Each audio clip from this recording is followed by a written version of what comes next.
Hello friend, only study YouTube channel पर आप सबका स्वागत है।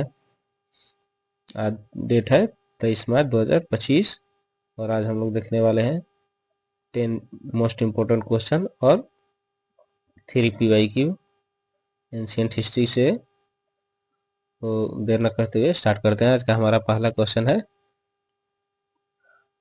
निम्नलिखित युग्मों पर विचार कीजिए। भौगोलिक संकेतक दिए हुए इसमें जीआई टैग और उसके संबंधित राज्य। तो देखना है कि कितने इसमें से मैच हैं। तो पहला है रूपा तारकसी उड़ीसा, नरसापुर क्रोशिया लेस उत्पाद आंध्र प्रदेश, अंबाजी व्हाइट मार्बल असम, थारू कढ़ाई उत्तर प्रदेश। तो इसमें से हमारे कौन कौन से आंसर सही है, मैच है। तो यानी हमारे केवल 3 जीआई टैग और राज मैच है,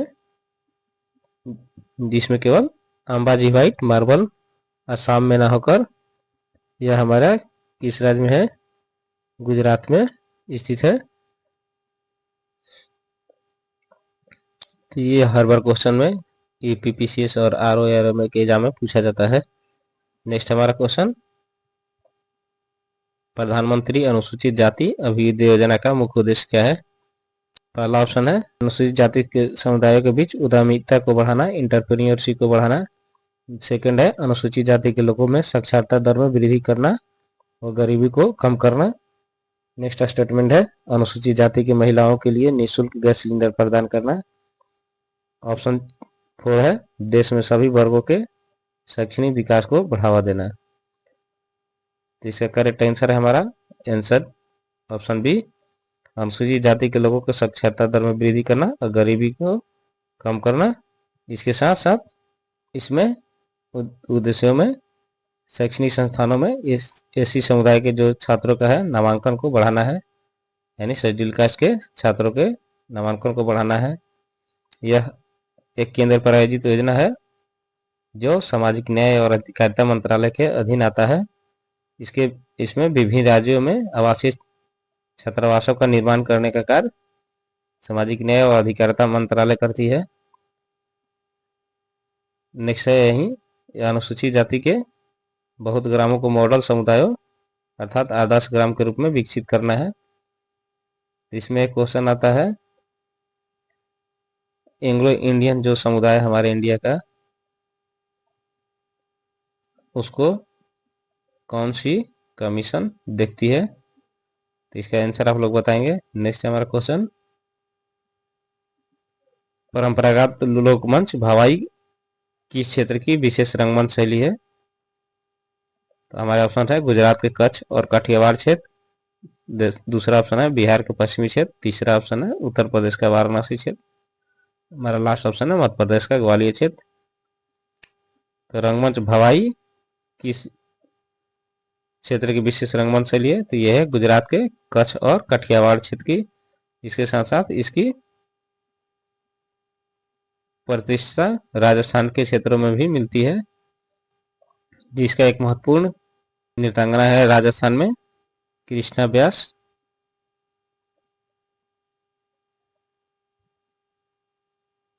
उसी तरह इसका देखें गुजरात के कच्छ और काठियावाड़ क्षेत्र जो है गुजरात के, उसमें विशेषकर ये प्रचलित है, जिसमें यह एक नाट्य शैली है यहाँ पर, जिसमें भावनाओं के साथ साथ भक्ति को प्रदर्शित किया जाता है। अन्य नाम वेश और स्वांग भी बोला जाता है। जिसमें कौन कौन से वाद्य यंत्र उपयोग होते हैं। तो इंगला, तबला, बांसुरी, पखावज, रबाब, सारंगी, मंजीरा इसमें प्रयुक्त होने वाले प्रमुख वाद्य यंत्र हैं। राजस्थान पर प्रचलित ये जो प्रसिद्ध नृत्यांगना है कृष्णा व्यास छंगानी, इसको हम लोग देख ही चुके हैं। नेक्स्ट क्वेश्चन है हमारा चौथा, 1 मिलियन यूथ एक्शन चैलेंज किसकी पहल है। ऑप्शन है विश्व बैंक, BRICS, UNDP and UNCC learn. तो इसका करेक्ट आंसर होगा हमारा ऑप्शन डी, यूएनसीसी लर्न। इसका बात करें तो इसका फुल फॉर्म है United nation climate change learning partnership. इसमें 36 बहुपक्षीय संगठन जो है शामिल होते हैं और इसका मुख्य उद्देश्य होता है 10 से 30 वर्ष की आयु के युवाओं को जो है अधिक संधारणीय भविष्य के लिए ठोस कार्रवाई हेतु प्रोत्साहित करना, यानी सस्टेनेबल डेवलपमेंट के लिए इसको प्रोत्साहित किया जाएगा। इसमें SDG 6 सस्टेनेबल डेवलपमेंट गोल के जो 6 है उससे रिलेटेड ये प्रावधान है। तो नेक्स्ट देखते हैं हमारा 5वां क्वेश्चन है, हाल ही में नाटो में सम्मिलित होने वाला 31वां देश कौन सा है? हमारे ऑप्शन है Finland, Switzerland, Sweden and Ukraine. हमारा करेक्ट आंसर है फिनलैंड। स्वीडन जो है 30वां देश बना है और हमारा 31वां देश फिनलैंड है। इसकी बॉर्डर की बात की जाए तो ये बॉर्डर इसकी रूस से लगती है।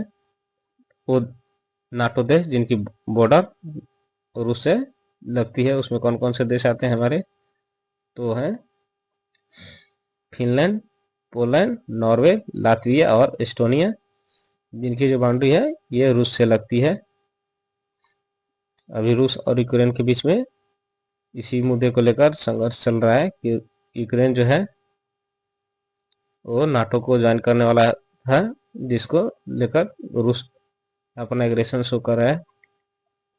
नाटो का फुल फॉर्म होता है नॉर्थ अटलांटिक ट्रीटी ऑर्गेनाइजेशन, और जिसको वाशिंगटन संधि के तहत 1949 में स्थापित किया गया था। नाटो का मुख्य उद्देश्य क्या था? तो नाटो का मुख्य उद्देश्य था जिस समय स्थापित किया गया था तत्कालीन सोवियत संघ जो है विस्तारवाद को रोकना और यूरोपीय राजनीतिक एकीकरण को प्रोत्साहित करना था। नेक्स्ट क्वेश्चन है हमारा, यूरोपीय फ्री ट्रेड एसोसिएशन EFTA के सदस्य देश कौन कौन से हैं? पहला ऑप्शन आइसलैंड, दूसरा लिंचेस्टीन, तीसरा नॉर्वे, चौथा हमारा स्विट्जरलैंड।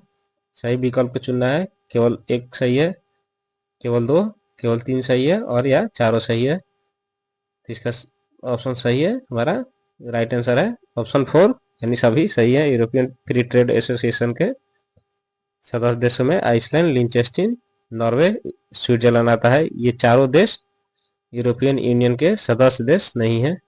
ये काफी इंपॉर्टेंट हो जाता है